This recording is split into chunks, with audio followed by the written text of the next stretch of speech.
Assalamualaikum warahmatullahi wabarakatuh. Waalaikumsalam warahmatullahi Yang terhormat Bapak Gubernur BI, Bapak Ketua Otoritas Jasa Keuangan, Bapak Ketua Lembaga Penjamin Simpanan, teman-teman media semua.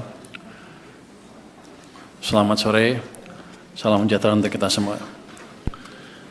Sore ini kita akan mengadakan jumpa pers untuk simpulan dari rapat Komite Stabilitas Sistem Keuangan yang dilakukan beberapa hari yang lalu, hari Jumat ya Pak.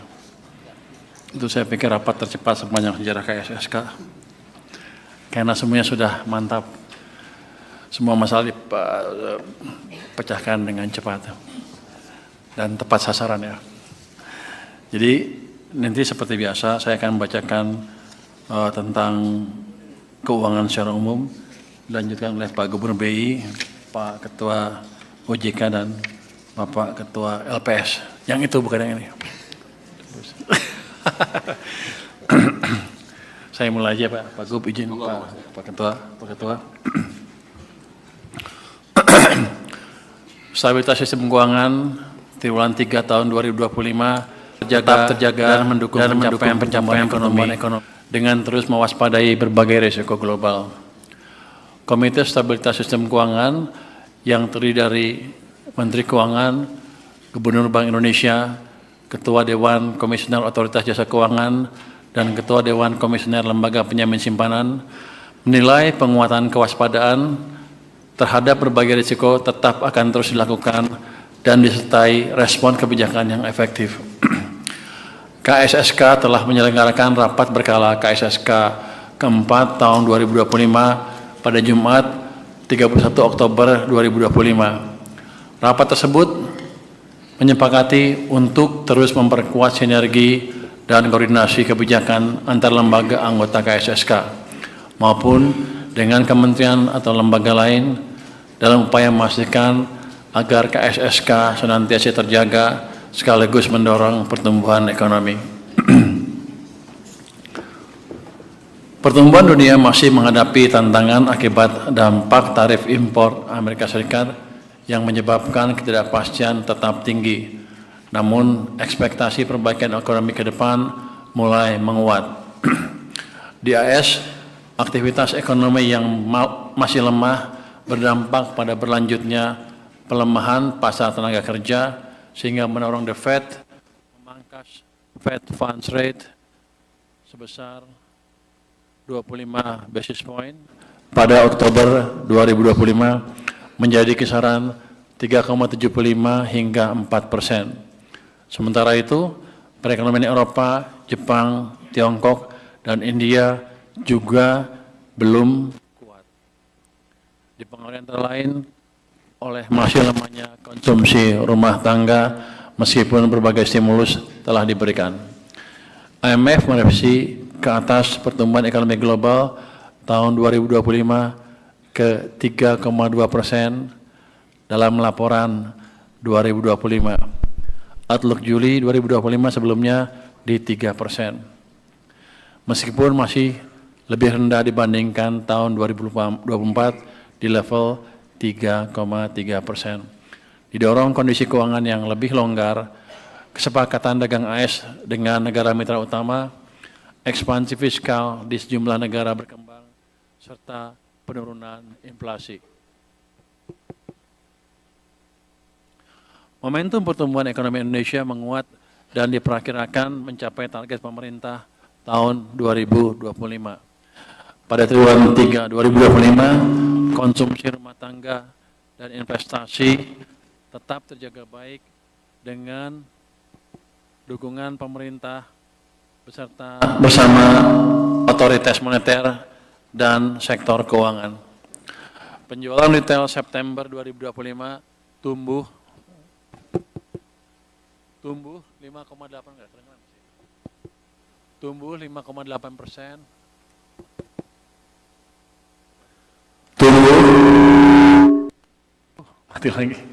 Tumbuh 5,8% year on year. Di bulan Juni 1,3%. Diikuti keyakinan konsumen terhadap kinerja pemerintahan dan ekonomi yang terus membaik. Aktivitas manufaktur kembali berada di area ekspansif pada akhir triwulan ketiga 2025 dengan Purchasing Managers Index atau PMI manufaktur mencapai 50,4 di bulan Juni 2025.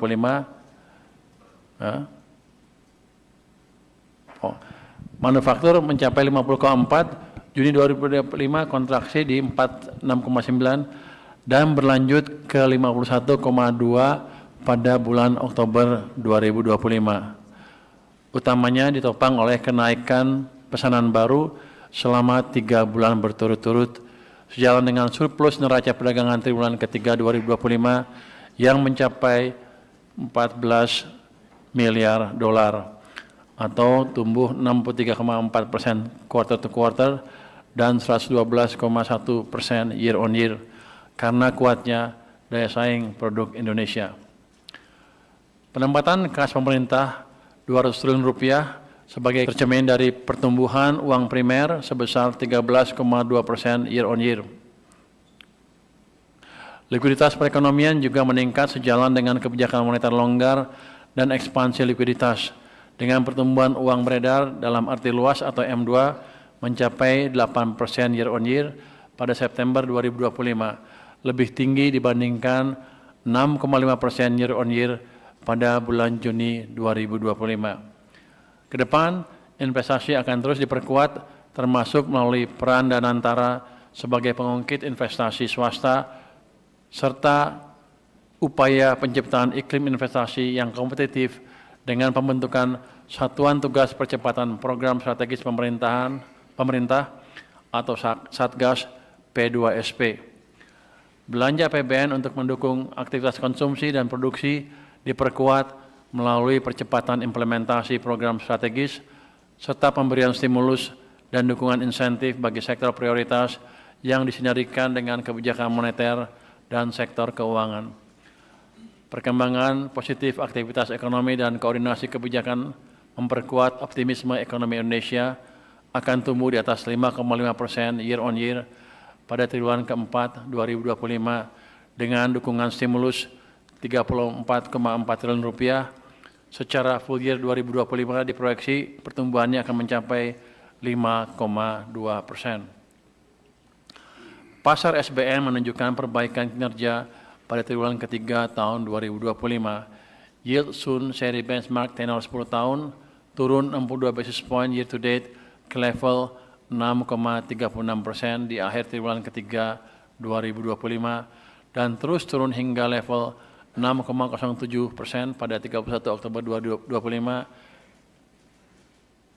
atau turun 95 basis point year to date.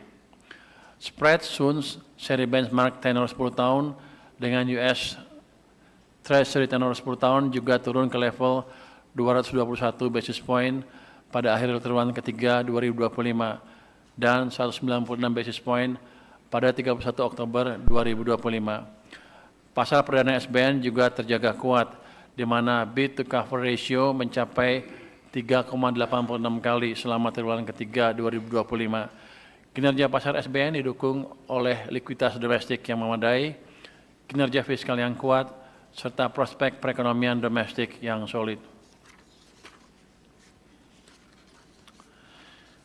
Di tengah tekanan global dan moderasi harga komoditas, APBN menjalankan peran strategis meredam guncangan melalui belanja yang efektif. Hingga akhir triwulan ketiga 2025, realisasi belanja negara mencapai 2.234,8 triliun rupiah atau 63,4% dari outlook laporan semester. Difokuskan untuk mendukung agenda pembangunan nasional dan pelaksanaan program prioritas sebesar 480,8 triliun rupiah atau 51,6% dari pagu. Pendapatan negara tercatat 1.863,3 triliun rupiah atau 65% dari outlook laporan semester. Ini dipengaruhi oleh moderasi harga komoditas, sehingga defisit APBN terkendali di level 1,56% terhadap PDB atau sebesar 371,5 triliun rupiah, serta keseimbangan primer positif sebesar 18,0 triliun rupiah. Realisasi pembiayaan anggaran sesuai dengan rencana mencapai 458 triliun rupiah atau 69,2% dari outlook laporan semester. Terdiri dari pembiayaan utang sebesar 501,5 triliun rupiah atau 68,6% outlook laporan semester dan penyaluran pembiayaan non-utang sebesar 43,5 triliun rupiah atau 62,6% dari outlook laporan semester. Penyaluran pembiayaan non-utang antara lain untuk mendukung program fasilitas likuiditas pembiayaan perumahan atau LPP dan ketahanan pangan nasional. Pembiayaan utang dipenuhi melalui SBN neto sebesar 471,4 triliun rupiah dan pinjaman neto sebesar 30,1 triliun rupiah. Untuk lebih mendorong aktivitas ekonomi dan daya beli masyarakat, pemerintah menggulirkan paket stimulus ekonomi dalam bentuk yang pertama, 8 program akselerasi program 2025 dengan total anggaran 15,6 triliun rupiah. Terdiri dari 1. Program magang lulusan perguruan tinggi, maksimal fresh graduate 1 tahun. Yang kedua, perluasan PPh pasal 21 DTP untuk sektor pariwisata. Yang ketiga, bantuan pangan periode Oktober dan November. Yang keempat, diskon iuran jaminan kecelakaan kerja atau JKK dan jaminan kematian atau JKM bagi bukan penerima upah BPU transportasi online atau ojol, ojek pangkalan, supir, kurir, dan logistik selama 6 bulan. Yang kelima, program manfaat layanan tambahan atau MLT perumahan BPJS Ketenagakerjaan. Yang keenam, program padat karya tunai Kemenhub dan Kemenpu. Yang ketujuh, program diregulasi sebagai implementasi PP 28 2025 dan yang kedelapan adalah program perkotaan atau pilot project DKI Jakarta berupa perbaikan kualitas pemukiman dan penyediaan platform pemasaran untuk gigs UMKM. Paket stimulus yang lainnya adalah 4 program yang dilanjutkan di tahun 2026, terdiri dari 1. Perpanjangan periode pemanfaatan PPh final 0,5% bagi UMKM hingga tahun 2029 serta penyesuaian penerima. Yang kedua, perpanjangan PPh 21 DTP untuk pekerja di sektor pariwisata. Yang ketiga, PPh pasal 21 DTP untuk pekerja di industri padat karya. Dan yang keempat, program diskon iuran JKK dan JKM untuk semua penerima BPU. Stimulus yang lain adalah 5 program penyerapan tenaga kerja. 1. Operasional KDKMP atau Koperasi Desa Kelurahan Merah Putih. Kedua, replanting di perkebunan rakyat. Yang ketiga, Kampung Nelayan Merah Putih. Yang keempat, revitalisasi tambak Pantura. Dan yang kelima, modernisasi kapal nelayan. Insentif yang lain adalah, stimulus yang lain adalah insentif PPN DTP atas penjualan rumah dengan harga hingga 5 miliar untuk bagian harga sampai dengan 2 miliar sebesar 100% diperpanjang hingga 31 Desember tahun 2027. Stimulus yang lain adalah bantuan langsung tunai atau BLTS sejahtera untuk 35,05 juta keluarga penerima manfaat sudah disalurkan secara bertahap dan akan disalurkan seluruhnya pada pekan kedua November 2025. Setiap KPM menerima total 900.000, jadi 300.000 setiap bulan. Sekarang sudah hampir 20 triliun tersalurkan. Untuk bagian berikutnya adalah bagian Pak Gubernur Bank Indonesia. Saya persilakan Pak Ferry untuk membacakan atau menceritakan progresnya. Silakan. Terima kasih Pak Menteri Keuangan yang kami hormati, Pak Menteri Keuangan, Pak Ketua DKOJK, Pak Ketua DK LPS, rekan-rekan dari 4 institusi dan juga yang saya cintai dan banggakan, rekan-rekan media. Assalamualaikum warahmatullahi wabarakatuh, salam sejahtera bagi kita semuanya, salam Om Swastiastu, Namo Buddhaya, salam kebajikan. Kami akan menyampaikan bagian-bagian dari hasil rapat KSSK yang berkaitan dengan Bank Indonesia, baik mengenai asesmen maupun respon bauran kebijakan Bank Indonesia. Di tengah ketidakpastian global yang masih tinggi, ketahanan eksternal ekonomi Indonesia tetap terjaga. Tidak saja surplus perdagangan besar, defisit transaksi berjalan yang rendah, juga nilai tukar rupiah tetap terkendali dengan komitmen dan konsistensi kebijakan Bank Indonesia dalam menjaga stabilitas nilai tukar rupiah, didukung dengan posisi cadangan devisa yang kuat. Posisi cadangan devisa pada akhir September 2025 tetap kuat sebesar 148,7 miliar dolar Amerika Serikat. Posisi cadangan devisa ini setara dengan pembiayaan 6 bulan impor dan pembayaran utang luar negeri pemerintah dan berada jauh di atas standar kecukupan internasional sekitar 3 bulan impor.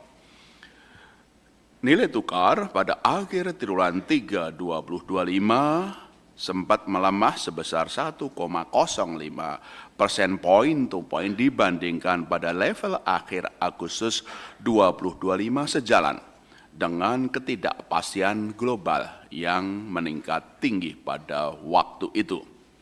Dengan kebijakan-kebijakan dan komitmen Bank Indonesia, nilai tukar rupiah kembali menguat pada Oktober 2025, di mana pada 31 Oktober 2025 tercatat sebesar Rp16.630 per dolar Amerika Serikat atau menguat 0,21% point to point dibandingkan dengan level pada akhir September 2025. Peningkatan konversi falas ke rupiah oleh eksportir seiring dengan penerapan penguatan kebijakan devisa hasil ekspor sumber daya alam DHE/SDA juga mendukung tetap terkendalinya nilai tukar rupiah. Di dalam negeri, tekanan inflasi secara umum tetap terjaga dalam kisaran sasaran 2,5 plus minus 1%. Pada September 2025, inflasi IHK tercatat sebesar 2,65% year on year. Inflasi inti tetap rendah sebesar 2,19%, dipengaruhi oleh pertumbuhan ekonomi yang masih di bawah kapasitas serta didukung konsistensi kebijakan moneter dalam menjangkar ekspektasi inflasi sesuai sasaran dan inflated inflation atau inflasi harga-harga yang import yang rendah didukung oleh stabilitas nilai tukar rupiah.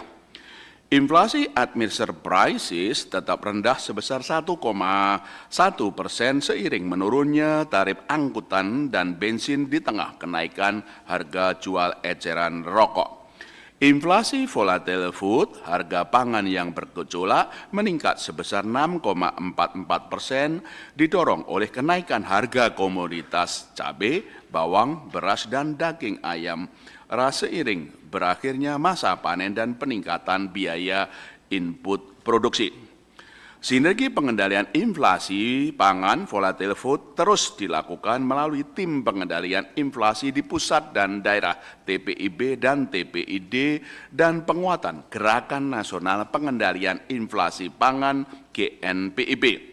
Sementara itu, inflasi IHK pada Oktober 2025 meningkat menjadi 2,86%, terutama karena didorong oleh meningkatnya inflasi volatile food menjadi sebesar 6,59%, sementara inflasi inti tetap rendah 2,36%. Demikian juga inflasi administered prices terkendali pada 1,45%. Dalam kerangka koordinasi yang erat dengan pemerintah maupun dalam KSSK, Bank Indonesia terus memperkuat bauran kebijakan untuk mendukung pertumbuhan ekonomi dengan tetap menjaga stabilitas perekonomian sejalan dengan program-program prioritas pemerintah dalam Astra Cita di bawah kepimpinan Bapak Presiden Prabowo Subianto.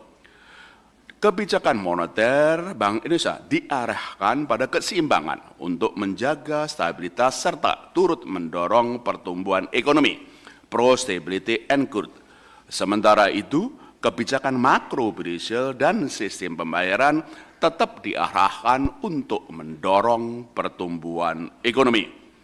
Kebijakan moneter, makro-prudensial, sistem pembayaran dalam bauran kebijakan Bank Indonesia didukung oleh kebijakan pendalaman pasar keuangan, kebijakan ekonomi keuangan inklusif dan hijau, serta kebijakan internasional. Di dalam kebijakan moneter untuk menjaga stabilitas dan mendorong pertumbuhan ekonomi tadi, Bank Indonesia menempuh 4 langkah utama. Pertama, konsisten dengan arah kebijakan tersebut, Bank Indonesia menurunkan suku bunga kebijakan pada bulan Juli, Agustus, dan September 2025 masing-masing sebesar 25 basis point, sehingga pada September 2025 menjadi 4,75%. Dengan langkah ini, sejak September 2024, Bank Indonesia telah menurunkan 6 kali BI rate sehingga secara keseluruhan turun 150 basis point atau 1,5%. Keputusan ini sejalan dengan upaya bersama untuk mendorong pertumbuhan ekonomi dengan tetap rendahnya perakiraan inflasi 2025 dan 2026 dalam sasaran 2,5 ± 1% dan stabilitas nilai tukar rupiah sesuai dengan fundamentalnya. Dengan penurunan 1,5% atau 150 basis point 6 kali dari BI rate tersebut, seperti disampaikan oleh Pak Menteri Keuangan tadi, yield SBN juga menurun drastis. Tadi Pak Menteri Keuangan sudah menjelaskan seberapa besar penurunan yield SBN. Dengan demikian, kebijakan penurunan Bank Indonesia menurunkan yield SBN dan dengan demikian menurunkan biaya fiskal yang berkaitan dengan biaya utang dari pemerintah. Kedepan, Bank Indonesia akan terus mencermati efektivitas transmisi kebijakan moneter longgar yang telah ditempuh, prospek pertumbuhan ekonomi dan inflasi, serta stabilitas nilai tukar rupiah dalam memanfaatkan ruang penurunan BI rate lebih lanjut. Itulah langkah pertama di kebijakan moneter. Langkah kedua di dalam kebijakan moneter, Bank Indonesia terus memperkuat strategi stabilisasi nilai tukar rupiah didukung dengan posisi cadangan devisa yang lebih dari cukup. Kebijakan stabilisasi nilai tukar rupiah ditempuh Bank Indonesia melalui intervensi baik di dalam negeri melalui transaksi tunai spot dan domestic non-delivery forward maupun intervensi di pasar luar negeri melalui transaksi non-delivery forward serta pemberian SBN di pasar sekunder untuk meningkatkan likuiditas dan menjaga stabilitas pasar keuangan. Seperti tadi kami sampaikan, nilai tukar rupiah tetap terkendali stabil di tengah tingginya gejala global. Yang ketiga, Bank Indonesia langkah di dalam kebijakan moneter adalah terus melakukan ekspansi likuiditas moneter. Antara lain, melalui strategi operasi moneter pro market guna memperkuat transmisi penurunan suku bunga, peningkatan likuiditas, juga mempercepat pendalaman pasar uang pasar falas. Ekspansi likuiditas moneter ditempuh Bank Indonesia antara lain melalui penurunan sekuritas rupiah Bank Indonesia. Kalau kita hitung sejak awal tahun, sekuritas rupiah Bank Indonesia telah turun sebesar 210,8 triliun. 210,8 triliun rupiah dari posisi awal tahun 916,9 triliun menjadi 706,1 triliun rupiah posisi 27 Oktober 2025. Di samping ekspansi likuiditas, Bank Indonesia juga menetapkan suku bunga deposit facility bank menjadi 3,75% agar bank menempatkan kelebihan likuiditas dalam penyaluran kredit ke sektor real. Langkah ketiga, langkah ketiga dan langkah ketiga untuk strategi operasi moneter ini juga didukung oleh langkah-langkah pendalaman pasar uang dan pasar falas. Antara lain, memperluas underlying repo dalam operasi moneter Bank Indonesia dengan surat berharga berkualitas tinggi lainnya. Tidak hanya SBN, tapi juga sekuritas korporasi yang berkualitas tinggi, yaitu yang diterbitkan oleh lembaga jasa keuangan yang dibentuk atau didirikan pemerintah untuk mendukung program pemerintah. Bank Indonesia juga menerbitkan Bank Indonesia Floating Rate Note dalam mengembangkan overnight index swap untuk tenor di atas overnight dalam rangka membentuk struktur suku bunga pasar serta memperluas investor sukuk Bank Indonesia untuk dapat dimiliki oleh bank dan non-bank termasuk bukan penduduk. Langkah keempat di bidang kebijakan moneter adalah dengan pembelian SBN dari pasar sekunder, sekaligus sebagai bentuk sinergi erat kebijakan moneter dan fiskal. Sejak Januari 2025, Bank Indonesia telah membeli SBN dari pasar sebesar 269,97 triliun. Kalau dibulatkan 270 triliun posisi hingga 30 Oktober 2025. Di mana diantaranya 270 triliun itu pembelian dari pasar sekunder dan program debt switching dengan pemerintah sebesar 199,9 triliun rupiah. Itulah 4 langkah kebijakan moneter dalam menjaga stabilitas dan juga turut mendorong pertumbuhan ekonomi. Penurunan suku bunga BI rate, stabilisasi nilai tukar rupiah, ekspansi likuiditas moneter, dan juga pembelian SBN dari pasar sekunder.